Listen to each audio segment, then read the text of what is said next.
I'm Danny Duncan from The Figure, and today we're going to make a loaf of sourdough. Now, I want to preface this by saying I am not a baker. I am a fitness and nutrition coach, and I am a mum of 4, just wanting to do better for my family. Now, my sourdough journey started in January 2024, so just over a year ago, and my first 5 loaves were flat, just like ciabatte, terrible. But over time, I have changed my method, learnt, Googled, researched, and kept trying and trying until I have finally created the perfect loaf, which I'm going to show you how to do today. So let's get going. A few things you're going to need before you start your sourdough journey. One is a good mixing bowl. A set of scales, some digital scales is always good for accuracy. Some water.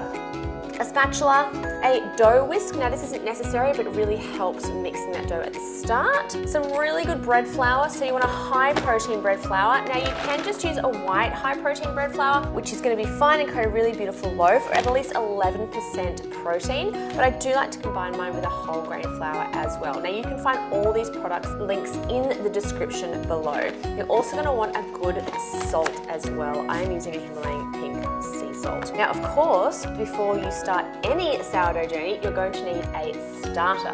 Now, you can either make your own starter or you can find a friend who can give you some starter. I was given my first starter back in January last year, but I have also since made my own. I have another video where we show how to make a starter as well. Now my starter has been fed 50 grams flour and 50 grams water and then left overnight to bubble up until it is doubled in size. So that's what we're going to use for our sourdough today. Alright, so 50 grams flour and 50 grams water in your starter is going to create a 500 gram loaf. So here we go. We're first going to put 370 mils of water into your bowl. Now, hydration levels can vary from person to person, and it is a bit of a personal preference as to how wet you like your dough. When I first started, I was using 350 grams of water and I felt like that was too wet. So I did reduce it down to 330, but as I brought my confidence up, I now like quite a hydrated loaf. It's going to also improve the crumb of your sourdough. So 370 grams of water. Then we are going to use 100 grams of our active sourdough starter. Now, accuracy is preferred when making sourdough, but I'm not going to lie, sometimes I'm a few grams out here and there. So the reason I love sourdough is for a few reasons. Not only does it produce that lovely bacteria, lactobacillus, which is great for your gut microbiome, meaning your gut is going to have lots of healthy microbes in there, which is going to improve your immune system and reduce inflammation. It is cheaper, costing me around $2.20 a loaf, which is far less than the sourdough you're going to find in the supermarket. And it's only got 3 ingredients, as you can see. It's got your water, your flour, and your salt. Whereas if you do buy your bread from the supermarket, they're usually filled with sunflower oils, canola oils, preservatives, emulsifiers, thickeners, and sometimes even some sugar. So you're going to pop your starter into your water and give it a good mix until it gets to like a milky shade. Once that's all mixed in, we're going to add our flours. Now I do 350 grams of white flour and 150 grams of whole wheat flour, but it's entirely up to you. The more whole wheat flour you use, the more dense the loaf is going to be, so you might want to increase your hydration slightly. So for this particular loaf, we'll do 350 grams of white bread flour. Now the reason I do like to use the whole wheat as well is because our white flour has had the bran and the germ removed. Now the bran and the germ in bread are really good grains that really help our gut as well and are less refined. So having that extra health aspect is always a good idea. 150 grams of whole wheat flour to make it 500 grams. We are then going to add 10 grams of good quality salt. Now just remember to look at the back of the packet when choosing your salt, because lots of salts do have anti-caking agents included in there. So we want a nice pure salt. Add 10 grams of that in there. Now we're going to mix it all together. Now you want to give it a really good mix and really incorporate it. It's going to create like a shaggy dough. Now you might get quite sticky here, but stick with it, no pun intended, until it's nice and incorporated. And the more love you can give it at this stage, the better loaf you're going to get. It's really going to start activating all that gluten in there for your loaf later on. So really mix it together. It'll start to look quite shaggy as all the water incorporates into that flour. But you just keep going. This this is where it can start to get a little bit messy as well. And I remember at this stage when I first started making my sourdough, I remember thinking, is this what it's supposed to look like? This does not look like a smooth loaf or a smooth bit of dough, but you've got to just trust the process. So you want to give this a good mix. So maybe like 2 to 3 minutes, mixing it in.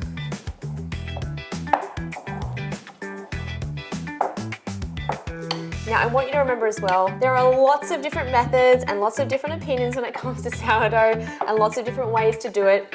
This is the way that I found has worked for me, that gives me a really nice high rise in my loaf, a yummy loaf, and it works for me. So if it works for you too, that is great. I'm also a busy mum of 4 with 2 businesses, so ensuring that the process is quite simple is really important for me. Once you've had an arm workout, and you've increased those shoulders and biceps a little bit, and this is where we're going to do our first rest. So pop over a tea towel and leave it to rest for between 30 to 60 minutes. Now, I always mix my dough in the morning when I wake up. Now, I get up at 5 o'clock, I mix it, and then I leave it until I finish my workout at 6, and then I continue the next stage. So if you are someone that gets up early, this is a really good way to get it out of the way. Mix it up, do what you need to do, and then come back to it later on. So we're gonna leave this for about an hour.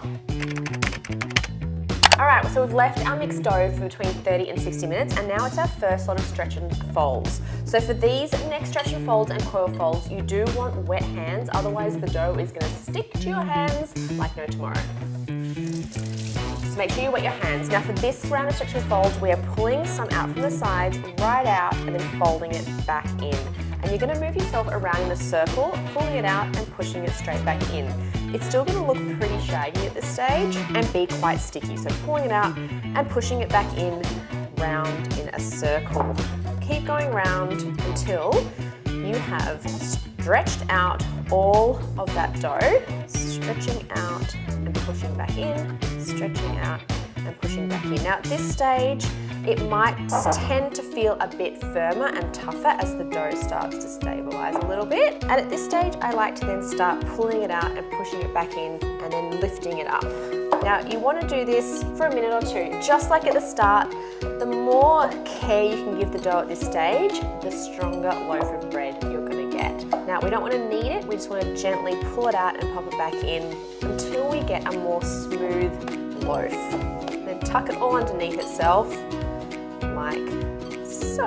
Then we're going to pop the tea towel back over it, and this time we're going to leave it 15 minutes. Now this is where my busy mum schedule is great. We're going to do another 3 coil folds every 15 minutes. So make the kids some breakfast, do a coil fold. Make a cup of tea, do a coil fold. Put someone's shoes on, do a coil fold, and that's when we just leave it. So we're going to leave this now for 15 minutes. To do a coil fold, you're going to stretch that dough nice and long and then fold it back in on itself to create a nice tight ball. Turn the bowl 90 degrees and then do it again. I repeat this about 3 to 4 times to really activate that gluten. On the last one, make sure it's nice and smooth in the bowl. Pop the tea towel back over and you're going to leave it for another 15 minutes. After your last coil fold, you are then going to let it bulk ferment for between 6 and 12 hours, depending on the temperature of your house. Now my house at the moment is sitting around 20 degrees, so it's taking between 6 and 8 hours to get to full rise. In summer, when it's 40 degrees here in Melbourne, it can literally be ready in 2 hours. You will know when your dough is ready to shape because it will not pop up when you poke it. It will not bake up, and you've got lots of little bubbles at the bottom and it will fall out of the bowl. If in doubt, leave it a little bit longer. So once you've got to bulk fermenting stage, it is time to shape our dough. So a little bit of rice flour on your bench, and then we will bring out that dough, either pour it out or use a bench scraper. Now this is the part that will not be perfect to start with, and to be honest, it's still not perfect now, but we want to do something called lamination, and that's just stretching the dough out till it's nice and stretched, just to add a bit more gluten, activate the gluten in there a little bit, and also this helps with the evenness of your shape as well. When you stretch it out, you should be able to do the window pane test, which means stretching it without it breaking to create a nice window pane. That's how you know you have left your dough long enough as well. Another little trick. All right, so we've got into a nice rectangle there, and it's time to shape. We'll take one side and flip it over, other side and then flip it back on itself. Then I'm going to turn it and roll it into a nice, tight cylinder like so. Then we are going to pull it towards us to create a nice, tight ball. So pulling towards and popping it back out. Pulling it towards and popping it back out. Until you have a nice, smooth ball. Now, if you do have some air bubbles, you can pop those as you go. Once your ball is nice and tight, sprinkle a bit more rice flour, and then you're going to leave it on the bench to bench rest for 30 minutes.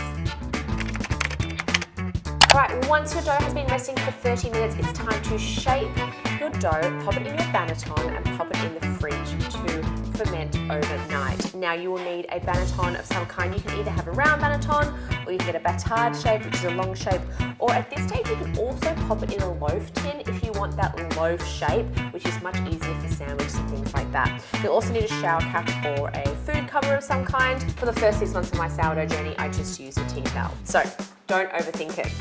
You can also find the links to these in the description below. So a little bit of rice flour out, and this step is very similar to the one before. So flip it over so the sticky side is up of your dough, and then you just want to gently pull it out so it's in a sort of a smaller rectangle than before. So just want to gently pull it into shape. And then just like before, we are going to flip one side over, nice and tight, the other side over, so it's nice and tight. Flip it round and roll that into a nice rectangle, nice and tight, and then do the same action of pulling it towards us, putting it away, pulling it towards us, getting rid of any of those air bubbles that are popping up. You will get better at this over time as well, by the way. When you have a nice, tight, round ball, we can then pop it into our banneton, seam side up, so soft side down, and then you want to sort of create a seam by pinching it together so you've got a nice, tight ball of dough. This is going to create that nice, tight shape when you bake it. It gets a bit messy, keep pulling it in. There we go. And then pop your food cover on into the fridge. Now you can leave this in the fridge for up to really 3 days. The longer you leave it in the fridge, the more sour the taste is going to be of your sourdough, depending how sour you like your bread. Otherwise into the fridge, and then we're going to pull out the next day to bake. You're going to preheat your oven to 250 degrees Celsius with your Dutch oven inside with the lid off to ensure it's nice and hot when you add your bread in later. So once your oven is hot and your Dutch oven has heated up, it is time to score your bread. Your loaf comes out of the fridge, and it's time for the fun part. So you are going to need some baking paper, and you are going to need a razor blade. So again, you can get this in the link in the description where I get it. Be very careful, I have cut myself a few times. You're going to turn your loaf out onto the baking paper so you've got that smooth side up. Now I use rice flour, so I'm going to put a decent amount, like a good sprinkling of rice flour onto the loaf. And smooth it all out so it's all over the loaf. Making sure it's covering most of the loaf and down the sides. Now for the scoring part. Now you don't have to do anything fancy here. You can just, if you want, do one slice down just off center from top to bottom. But there are lots of different ways you can score a bread. We can do, for our round loaves, we can do a cross, or we can do some patterns. For your batard, you might just want to do one straight down off center. For this, let's do a little bit of a pattern as well as our main score as well. This is just going to make sure that the loaf can open up when it rises in the oven. So I'm going to do some little patterns here as well. So I'm going to do some little patterns down the side here, some little leaves, and maybe another one down the middle here as well. And then our main score I'm going to take just off center, nice and deep, so you want a nice sharp blade, top to bottom. Now I'm going to do mine just a second time to make sure it's nice and deep. Now our loaf of bread is ready to go in the oven, and the moment of truth. Is it going to rise and create a beautiful, nice crumb? Let's have a look. Pop your loaf into the oven for 30 minutes with the lid on, and then remove the lid, turn it down to 220 degrees for another 10 to 12 minutes until nice and brown. Once your loaf is done, and don't be shy to leave it a couple more minutes till it's nice and brown, take it out, pop it on a breadboard and admire your creation. Once you have taken your bread out of the oven and waited between 3 and 4 hours, because if you do take it out sooner, it is going to still be cooking in the middle. So you want to make sure that the loaf has fully cooled down. It is time to chop it open, and it is the moment of truth. So here goes. Oh my gosh, it smells amazing. And there you have it, a beautiful sourdough loaf. Don't forget to check out the description for all the links to all my tools and to grab my brand new sourdough ebook with over 26 recipes using Sourdough Starter and Discard. Happy cooking!